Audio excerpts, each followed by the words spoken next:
Good afternoon and welcome to the Year 6 SATS Parents Briefing. During this PowerPoint, I'm going to share the arrangements for the upcoming SATS week for the Year 6 pupils. I'm going to talk about the children's results and how they will be reported to you and what they mean.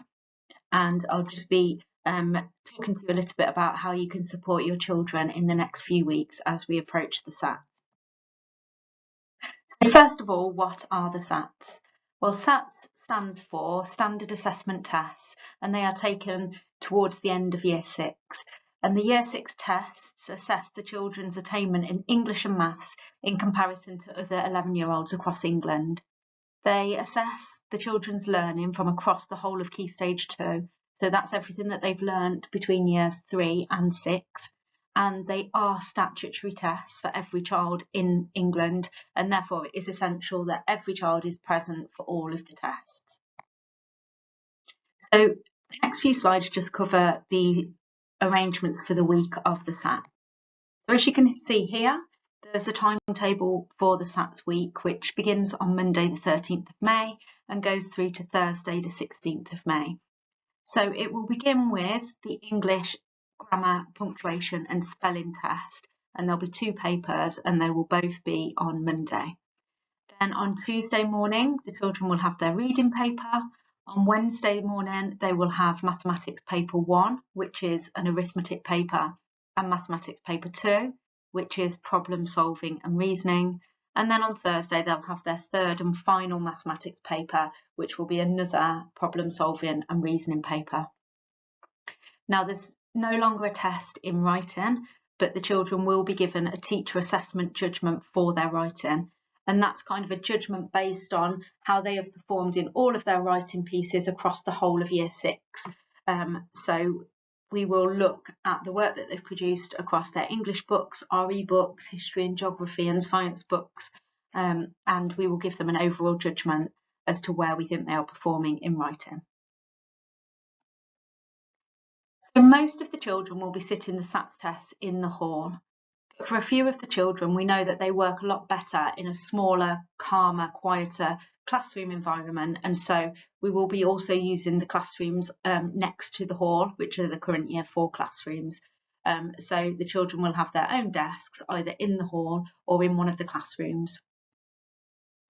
A few of the children will have an allocation of 25% additional time in each of the tests, and we will apply for that in the next week, and that has to be agreed externally, so that is nothing for parents to worry about, but that might be appropriate for the children who have been identified previously as having a specific learning need, which would require them to have that little bit of extra time in a test. Some of the children will also benefit from having short rest breaks in their tests, and that is allowed for any of the children at all. We don't have to apply for that. So we will give that to the children who have a difficulty concentrating for those slightly longer periods of time, or any children that might be feeling a little bit anxious at the time. So the timer would be stopped for that particular child, and they will be given a supervised rest break. So that might just be a quick walk around the field with a member of staff, and then they will return to their test, obviously, hopefully feeling a little bit better. In the grammar and the maths papers, the children are allowed to have the questions read to them, but they must put their hand up to ask for that to happen. Unfortunately, we're not allowed to go around and just start reading to the children or offer our help if they are struggling. They do need to put their hand up and ask for it. So we are really, really encouraging all of the children, whatever their ability, to do that.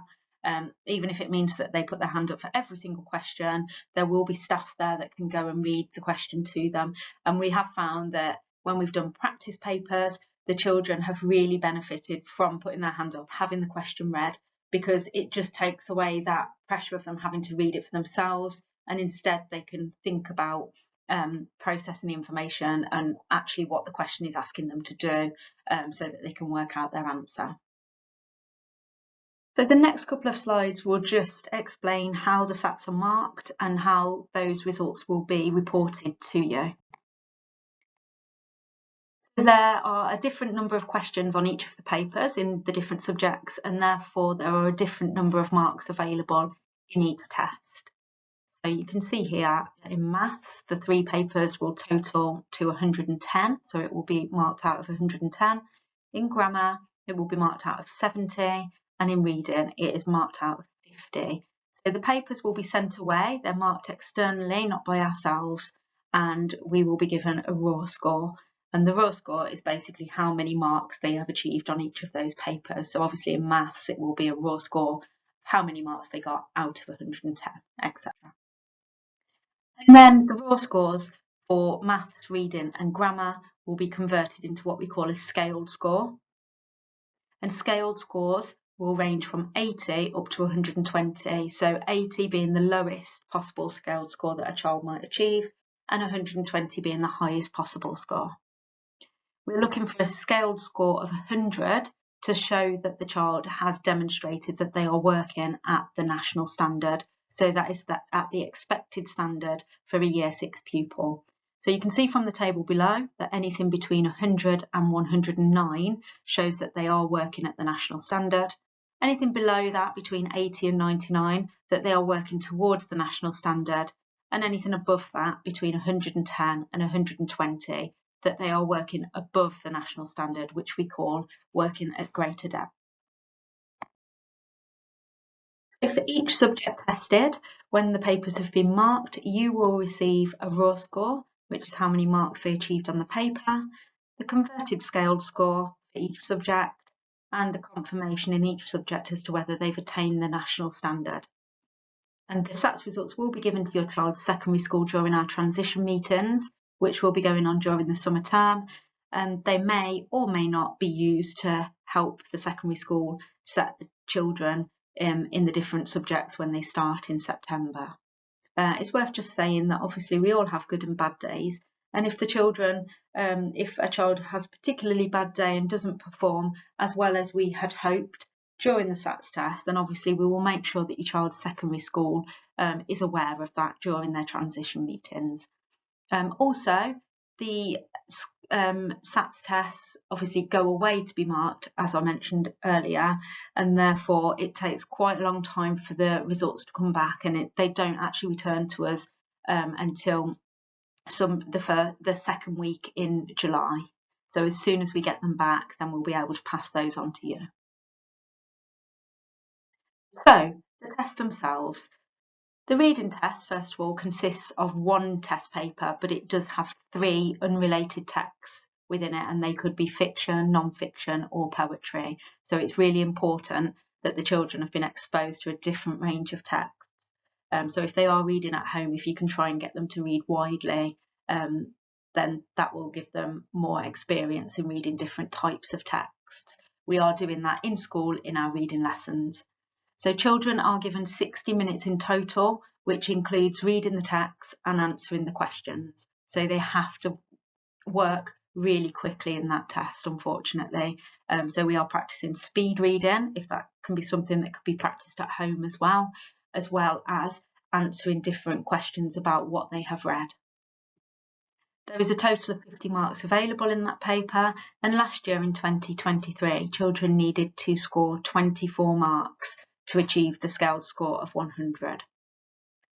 The questions are designed to assess the children's ability to understand and comprehend what they've read, as well as their understanding of vocabulary. And during the reading paper, a child's inference and deduction skills are thoroughly tested. They are also expected to answer questions based on what the author thinks or intends with their different choices, and explaining why they have chosen to use particular vocabulary and grammar and textual features. So here are just a couple of types of questions that they might see in their reading test.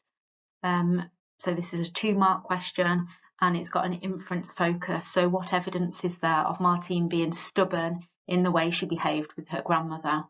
And obviously the children need to give 2 different points there to get the marks, but they also need an understanding of what stubborn means and how people would behave if they were being stubborn.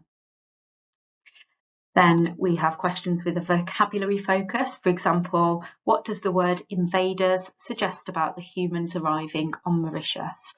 And obviously they need to know there what the word invaders means, and then in this context explain why it has been used.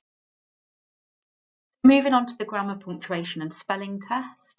So this is 2 papers. The first one is a spelling test, which contains 20 words. And then there is a separate test, which is grammar, punctuation and vocabulary. And that test is 45 minutes long, and it requires short answers and quite a few multiple choice as well. The marks for the 2 tests will be added together to give them their raw score, and then it will be converted to their scaled score.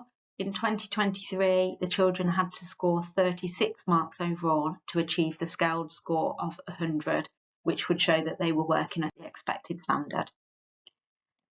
So the grammar, punctuation and spelling test obviously is testing their ability to spell, to use punctuation correctly and to be grammatically accurate.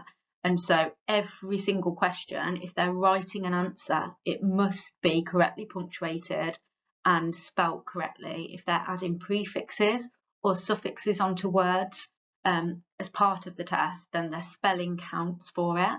So it's really important that they're making sure that they have used correct punctuation, correct grammar, and that the punctuation marks are formed correctly. They need to be the right size, the right shape, the right height on the line. They are really, really fussy about how they answer some of these questions. So it's really important that they're doing everything really accurately just to make sure that they get all of the marks. So here you can see that there is a strong emphasis on grammatical terminology and that the children need to know, for example, in this question, what active voice and passive voice is and be able to distinguish between them. And this one, they need to know the subjunctive form. And then some of the questions are focused on punctuation. So, for example, in this one, they would need to insert a colon into the correct place in the sentence. And there's also questions about standard and non-standard English. So, for example, which sentence is the most formal? On these 2 slides here, you can just see the Year 3 and 4 statutory spelling list and the Year 5 and 6 statutory spelling list. The children should have brought these home a couple of times this year, and I've asked them to put them onto their bedroom wall or their fridge or somewhere where they can see them really obviously, and to make sure that they are working their way through those spellings, particularly focusing on the ones that they find the most difficult. For the mathematics paper, the children will sit 3 tests, paper 1, 2 and 3. Paper 1 is the arithmetic paper, and the children have been working so hard on their arithmetic, and all of them have significantly improved their scores since the beginning of the year and are achieving really high scores in arithmetic now. They've become quite competitive with themselves. So they only have 30 minutes to complete this test, and there's actually 36 questions in there. So it's quite a big ask really, because it's less than 1 minute per question.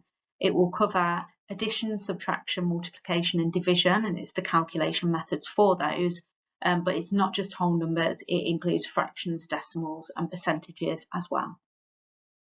The questions will gradually increase in difficulty as it goes on. So obviously we encourage them to try and be super speedy at the beginning to allow more time for those trickier ones at the end. And then papers 2 and 3 are both problem solving and reasoning papers, and they have 40 minutes to complete each of those. So paper 1, the arithmetic, is out of 40 marks. Paper 2 is 35 and paper 3 is also 35. So the 3 scores will be added together out of 110 and converted to a scaled score. And in 2023, they needed to get a raw score of 56 to achieve the scaled score of 100 and show that they are working at the expected standard. So these are the sort of questions that the children are likely to encounter in arithmetic. So addition of decimals, and it's worth just saying there that obviously when they've got decimals with a different number of decimal places after the decimal point, the children need to make sure that they're lining up their decimals correctly, and that means the decimal point is on top of each other. That will never move. Here we've got addition of fractions with unlike denominators, so they'd need to find the common denominator before they can add those, and then finding percentages of different numbers. And this is a long division question, and you can see here that that's worth 2 marks. So all long division and long multiplication questions are worth 2 marks. So it is really worth the children practicing those methods because they are going to get them several marks. And I've just put here that the target for arithmetic is that they are achieving 32 out of 40. That's those children who are aiming for the expected standard. And the reason for that is because the more marks they can get on the arithmetic paper, the less they will need to get on problem solving and reasoning. And just from experience, the children find it so much easier to get the marks on the arithmetic paper because the questions are always so similar. There's never really any surprises about what is going to come up. So the children can really practice the different methods, and then they know that they can feel quite confident that those type of questions are going to come up, whereas the problem solving and reasoning kind of could be any types of problem at all. So if they can aim to get the highest mark in arithmetic, then obviously that will benefit them when their scores are added together. Obviously, if your child is aiming for greater depth, then they need to be aiming to get 39 or 40 marks on their arithmetic paper to allow them to make a few more mistakes on the problem solving and reasoning. So the reasoning paper, this is the sort of things that you might see on paper 2 and 3. So what is the cost of 1 rubber? And that's a 2-mark question. There's a calculation box for them to show they're working out, and then the answer box for them to write their answer. And it's really important that they do show their method, because if they get the wrong final answer, but they've shown a correct method, they may still get 1 mark for it. They may also get questions like this, which are more reasoning-based questions. So they're using that calculation to explain how they can find the answer to a different calculation, and they would need to write a written explanation in that box there. And it needs to be really clear so that the person marking it can understand exactly what they meant. And then we've got other types of questions. So this one is based on ratio. This one here you can see is based on coordinates. So the children would need to know how to use a 4-quadrant coordinate grid, and also know the meaning of the word vertices and vertex. And then there are going to be statistics questions where they might get bar charts, line graphs, pie charts, pictograms, all sorts of different things where they're having to analyse data. So on to the writing test. So there is no test in writing, as I mentioned earlier.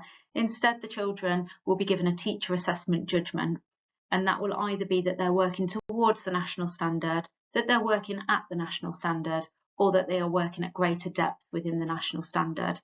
And it is a chance that Sacred Heart could be moderated by external moderators, just to confirm our judgments, and that happens to a certain percentage of schools every year, so it might be our turn this year. In that case, moderators will just select 15% of the children at random, and we will be asked to submit their books, where they will look then at about 6 pieces of work and use the interim teacher assessment framework to check that they agree with our judgments. And the writing assessment will be based basically on what the children have produced day to day across year 6. And that will be in their English books, but also kind of science, RE, geography, history, and things like that. So at home over the next few weeks, as the children prepare for their SATs, if you can be really encouraging them to use their CGP books that the school bought for them at the beginning of the year. Now, we have been setting weekly homework from those books, but there are lots of pages that we haven't got through yet, and I know that some of the children haven't been doing their homework every week. So there's lots of things still to cover. So it's really important now that the children are just using those books as kind of revision aids to just go through them at their own pace now. They don't need to wait for homework to be set, to just really fill in the gaps of where they think they need to, what they think they need to learn. There are lots and lots of other websites that will be helpful. We still have our school subscription to Spelling Shed and Times Table Rockstars, and the children all have logins for those. On the Spelling Shed are all of the words that could possibly come up in their spelling test, so it is really important that they are using that to go through the spellings. And Times Tables Rockstar as well is so valuable, especially for those children who still don't know their times tables. if they can get the hang of their times tables fluently, they will find that they are so much quicker when it comes to problem solving and the arithmetic paper. MathSpot is absolutely amazing for practicing the arithmetic test. They have got endless versions online of the arithmetic paper, and it marks it for the children so they can literally do the calculations, type the answers, and find out immediately how well they have done, and then they can literally just generate a new arithmetic paper. So that will be really beneficial for trying to improve their scores in arithmetic. There's also a great website called spellingframe.co.uk. Also, if you can try and encourage the children to read as often as they can, challenge them to read as much of a text as they can in 1 minute, just to really improve their speed reading, and then ask them questions about what they've read. That would be really helpful. And obviously the spelling list that they've been given, really trying to learn all of the words off that.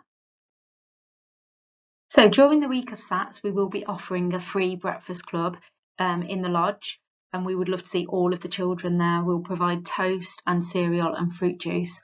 It will begin at 8 o'clock every morning, and that just ensures that the children all have a really good breakfast and a nice, calm, settled start to the day, and that they are all there on time and not panicking that they're late or anything like that. Then when we've had breakfast, we'll come over to one of the classrooms where we'll have a short revision session based on whatever the test will be that day, followed by a short prayer time. The children are allowed to bring in slippers and a cushion to put on their chair, and they're also allowed to bring in a small lucky mascot, and that might be just a small teddy bear or a photograph of somebody special to them. I would just like to remind you not to send in anything that's really valuable or precious, because as we know, things can go missing, and I would hate for the children to lose anything that's really valuable to them and then get really upset. So yeah, just something small that might make them feel a little bit more comfortable. We aim to make the SATs week as calm and relaxed as possible, and then obviously we don't have a SATs test on the Friday, so we will have a nice relaxed day after that, celebrating all of their hard work. So on the week of SATs, and obviously the weekend prior to that, it is really important that every child is getting an early night and a really good night's sleep, just to ensure that they're feeling wide awake and fresh on the morning of their test, and that they are able to remember everything that they've learned.